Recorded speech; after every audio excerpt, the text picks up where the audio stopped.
make microwave brownies. First, in the microwave, melt 1½ TBSP of butter and 1 TBSP of chocolate chips. Then add 2½ TBSP of sugar.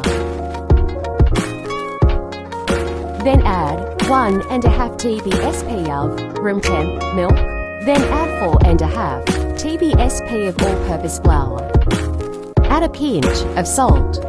Then add your additional chocolate chips, and you can put however many you want. Then just add a little bit more milk to make it thinner. Microwave for 1 minute. When it's done, let it cool for 10 to 20 minutes in the freezer, and then enjoy.